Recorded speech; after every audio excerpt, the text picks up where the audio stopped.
ஐந்து கரத்தோனை போற்றி, ஆனை முகத்தானை போற்றி, மூஷிக வாகனனை போற்றி, மூலப்பரம்பொருளை போற்றி, சித்தி புத்தி விநாயக பெருமானை போற்றி. குருவே சரணம். இணையத்தாள் இணைமீது எங்களுக்கு வணக்கம். இது 2025 சனிப்பெயர்ச்சிக்கான ராசி பலன். 2025 மார்ச் மாதம் 29ஆம் தேதி சுமாராக நைட்டு ஒரு 9:40 சனி பகவான் திருக்கணித பஞ்சாங்கப்படி கும்பராசிலேருந்து பயிற்சி ஆகி மீனராசிக்கு போகிறார். இது மேசராசிக்கு எந்த வித தாக்கத்தை கொடுக்கும் அப்படிங்கிறத நம்ம பார்க்கலாம். பொதுவாகவே சனி அப்படின்னாலே அது ஒரு பாவ கிரகம், 7.5 சனி, அர்த்தாஷ்டம சனி, அஷ்டம சனி அப்படின்னு சொல்லி எல்லாருக்குமே ஒரு பயம் அப்படிங்கிறது சனி மேலே உண்டு. நம்ம திட்டம் போது கூட ஒருத்தனை அந்த சனிங்கிற வார்த்தையை சொல்லி திட்டுற வழக்கம் கூட உண்டு. அப்பேற்பட்ட சனி பகவான் உண்மையிலே கெடுபலன்களை தான் செய்கிறாரா, நன்மைகளே செய்ய மாட்டாரா அப்படின்னா கண்டிப்பாக நற்பலன்களை நிறைய செய்கிறாரு அப்படிங்கிறத புரிஞ்சுக்கணும். ஒருத்தரோட ஜாதகத்தை பார்த்த உடனே அவங்களுக்கு குலதெய்வ அனுகிரகம் இருக்கா இல்லையா அப்படிங்கிறத தெரிஞ்சுக்கிறதுக்கு முன்ன நின்று சொல்கிற கிரகம் சனி. ஒருத்தர் பூமியில் எவ்வளோ நாள் வாழ போகிறாரு அப்படின்றத சொல்கிறதும் சனி. அப்போ இப்போ ஏற்பட்ட மகத்துவங்கள் வாய்ந்த இந்த சனி பகவான் இருக்கார் இல்லையா, இவர் பிரதானமான ஒரு, அதாவது என்ன சொல்கிறது, ரொம்ப முக்கியமான ஒரு கிரகம். அதாவது நவகிரகங்கள்லேயே பார்த்திங்கனாக்கா ரொம்ப இம்பார்ட்டன்ஸ் நம்ம கொடுக்க வேண்டிய ஒரு கிரகங்கிறத நம்ம புரிஞ்சுக்கணும். இன்னொன்று பார்த்திங்கன்னா இந்த சனி மந்தமானவங்க, ரொம்ப ஸ்லோவான பிளானட்டு, சோம்பேறித்தனத்தை கொடுத்துரும் அப்படி இப்படின்னு நிறைய விஷயங்கள் இருக்குது. எல்லாமே உண்மை தான். அவரோட தசா காலங்கள் டஃப்பாக கொடுக்குது, ஒத்துக்கிறேன். ஆனால் அந்த டஃப்பு தான் பார்த்திங்கனாக்கா உங்களோட வாழ்க்கையில் அந்த வாழ்க்கையை எப்படி வாழணுங்கிற அனுபவத்தையும் அதன் மூலம் கிடைக்கிற அறிவும் பார்த்திங்கன்னா விலை மதிப்பு இல்லாது. அப்போ அக்செப்ட் த பெயின் அப்படிங்கிறது தான் ஒரே வார்த்தையில் சனி பகவான் நமக்கு சொல்லக்கூடிய ஒரு விஷயம். வலியை தாங்க தாங்க தான் நம்ம வாழ்க்கையில் மெருகேறிட்டே போகிறோம் அப்படிங்கிறது தான் அதில் ஒரு விஷயம். இப்போ இந்த சனி மேஷத்துக்கு என்ன செய்ய போகிறாரு அப்படிங்கிறத பார்க்கலாம். மேஷராசிக்கு இது வரைக்கும் லாபஸ்தானத்தில் இருந்தார். இப்போ விரயஸ்தானத்துக்கு 12க்கு வரார். இப்போ இது 7.5 சனியோட ஆரம்ப காலம் அப்படிங்கிறதெல்லாம் மாற்றுக்கிறது இல்லை, எல்லாருக்குமே தெரியும். இன்றைக்கி தான் எல்லாருக்குமே ஓரளவுக்கு ஜோதிடம் தெரிஞ்சிருக்கு. அப்போ 12ஆம் இடத்துக்குள்ளே சனி 7.5 சனி மேசராசிக்கு ஸ்டார்ட் ஆகுது. முதல் சுற்றில் இப்போ தான் ஜனனகால ஜாதகத்தில் முதல் சுற்றாக எனக்கு 7.5 சனி ஆரம்பிக்குது அப்படிங்கிறவங்களுக்கு ஒரு வகையான பலன்கள் இருக்குது. கொஞ்சம் டஃப்னஸ் அதிகமாக இருக்கும்.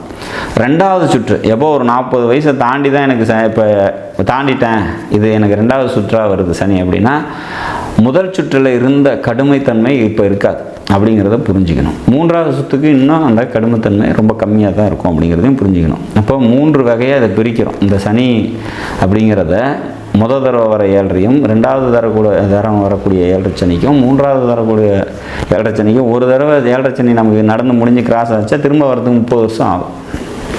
ஸோ அப்போ அடுத்து அப்படின்னு அப்படியே போயிட்டே இருக்கும் அப்படிங்கிற மாதிரியான ஒரு அமைப்பு. ராசி கட்டத்தை சனி பகவான் சுற்றி வரத்துக்கு பார்த்திங்கன்னா 30 இயர்ஸ் டைம் எடுக்கிறாரு, 12 கட்டத்தையும் சுற்றி வரத்துக்கு. அப்போ இப்போ இந்த சனிப்பெயர்ச்சி என்ன செய்ய போகுது? 12ல் வர்றாரு, 7.5 சனி காலம் மேஷத்துக்கு ஆரம்பம். மேஷத்தை பொறுத்த வரைக்கும் ஏற்கனவே இப்போ ராகு கிராஸ் ஓவர் ஆகி வரதுக்குள்ளேயே படாத பாடு பட்டுட்டு இருந்தோம். இப்போ மறுபடியும் சனி வர போகிறாரா, அதுவும் 7.5 சனியா, அதுவும் விரயத்தில் உட்காராரா.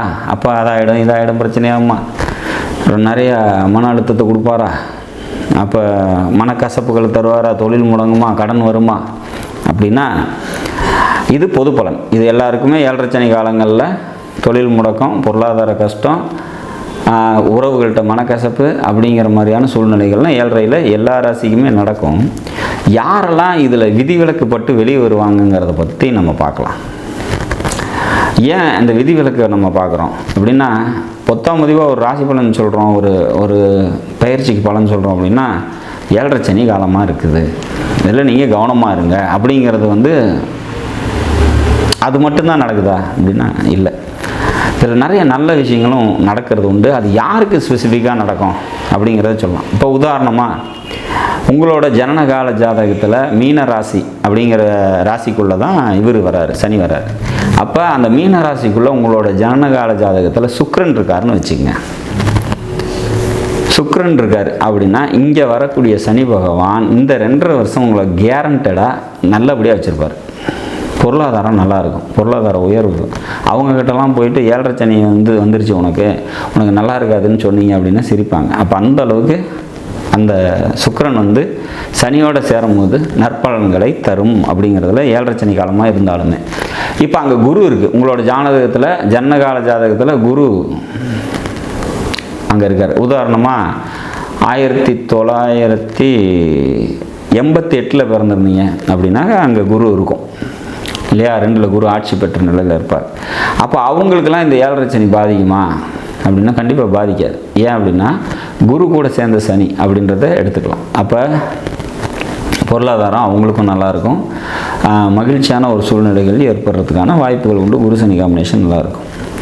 அப்போ இந்த மாதிரி அந்த மீன ராசிக்குள்ளே என்ன கட்டம் இருக்குது, என்ன கிரகம் இருக்குது அப்படிங்கிறத பொறுத்து தான் நற்பலன்களும் தீய பலன்களும் தரப்போகுது இந்த சனி பகவான் அப்படிங்கிறத நம்ம உறுதியாக எடுத்துக்கணும். அங்கே இந்த லக்னத்துக்கு ஆகாத கிரகங்கள் இருக்குதுன்னு வச்சுக்கலாம்.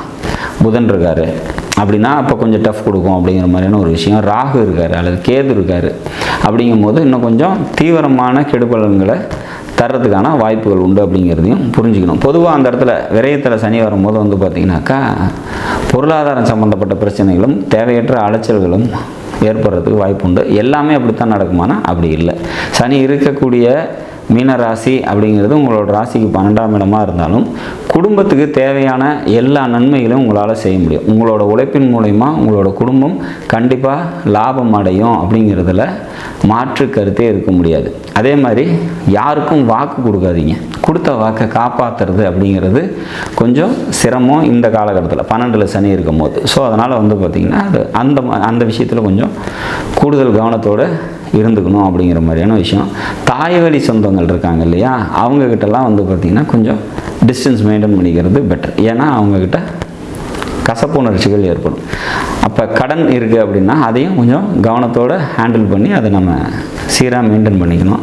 தந்தையாரோட உடல் நிலையத்தில் கொஞ்சம் கவனமாக இருந்துக்கணும் அப்படிங்கிற மாதிரியான ஒரு அமைப்பு. இவ்வளோ தான் இந்த 12ஆம் இடத்துல இருக்கக்கூடிய சனியோட பாதிப்புகள் அப்படின்னு வரும்.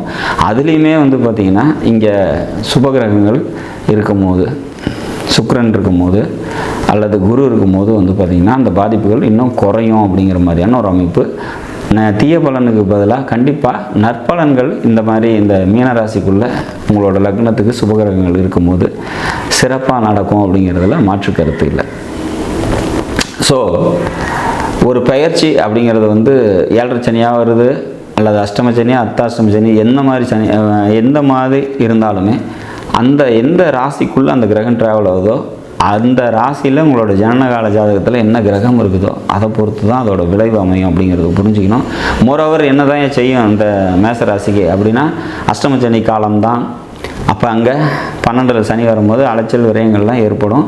நான் சொன்ன விதங்களில் கூடுதல் கவனத்தோடு இருந்துக்கும் போது சிறப்பாக நம்ம இதை ஹேண்டில் பண்ணலாம். ஊர் எல்லையில் இருக்கக்கூடிய காவல் தெய்வ வழிபாடு தொடர்ந்து செஞ்சுட்டு வாங்க. உங்களால் முடிஞ்ச உதவியை உடல் ஊனமுற்றவங்களுக்கு செஞ்சுட்டு வாங்க. அப்படி செஞ்சுட்டு வரும்போது கண்டிப்பாக இந்த சனி பகவானோட அனுகிரகமும் ஆசீர்வாதமும் உங்களுக்கு நிச்சயமாக கிடைக்கப்பெற்று நல்லபடியாக இந்த காலத்தை நீங்கள் கடந்து வர முடியும் அப்படிங்கிறத நம்ம உறுதியாக சொல்கிறோம். நாடும் நாட்டு மக்களும் நலமுடன் வாழ நவகிரகங்களை வேண்டி அமைகிறேன். நன்றி, வணக்கம்.